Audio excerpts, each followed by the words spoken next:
L'ordinateur, l'outil par excellence de l'ère moderne. Il jongle avec les images, les sons, les nombres et les mots. Il sauvegarde aussi toutes les données. Comme ça, rien ne se perd quand on l'éteint. Sauvegarder et récupérer rapidement l'information, c'est le rôle du disque dur, bien caché à l'intérieur de l'ordinateur. Le disque dur est un miracle prodigieux de l'informatique. Il peut conserver des quantités astronomiques de données. C'est une incroyable machine qui réduit des montagnes d'informations à pratiquement rien en utilisant les puissantes forces de la nature. Alors, comment ça marche?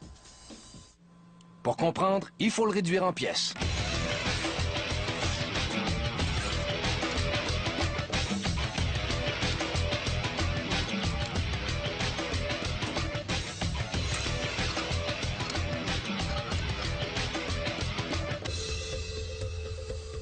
Le disque dur comprend 5 parties principales. Un circuit imprimé reçoit les ordres de l'ordinateur et contrôle le disque. Un moteur électrique fait tourner les disques à exactement 7200 tours par minute. Le circuit imprimé garde la vitesse constante. Et voici la composante cruciale, les bras qui tiennent les têtes de lecture et d'écriture.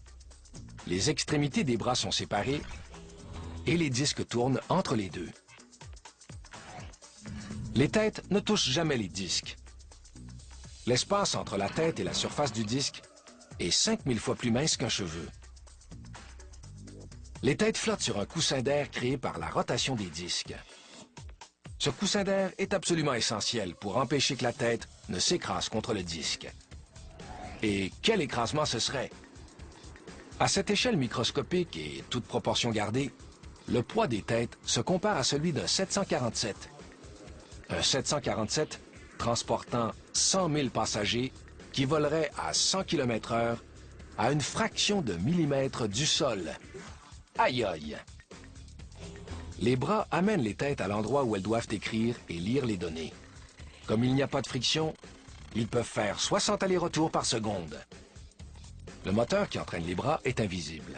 C'est un système électromagnétique entraîné par deux forces de la nature, l'électricité et le magnétisme. Ce sont ces forces qui font bouger les bras au-dessus des disques à des vitesses vertigineuses. Voilà pour les composantes. Maintenant, les données.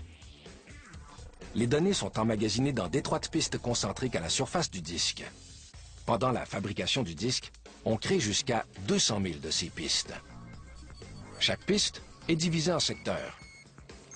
Une carte géographique des pistes et des secteurs, contenue dans le circuit imprimé, indique aux têtes exactement où aller pour lire ou écrire de l'information. La surface du disque est lisse et brillante, mais quand on regarde de plus près, c'est pas mal plus compliqué que ça. Une couche magnétique à la surface du disque mémorise toute l'information. Les têtes magnétisent des sections microscopiques de cette couche et emmagasinent les données dans une séquence de 1 et de 0. Chaque 1 ou 0 est appelé un bit. La valeur de chaque bit est déterminée par l'orientation de son champ magnétique. Et les bits se multiplient en un rien de temps.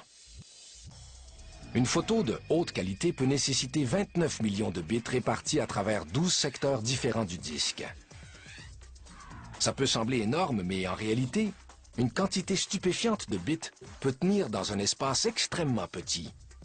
Chaque centimètre carré de la surface d'un disque contient 31 milliards de bits, de quoi sauver beaucoup d'espace.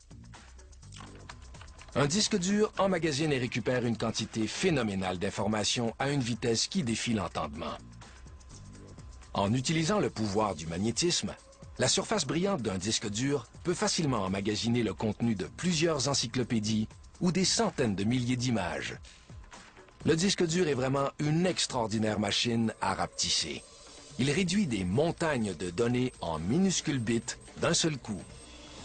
Ce chef-d'œuvre de l'ingénierie a vraiment repoussé les frontières de la physique, un bit à la fois.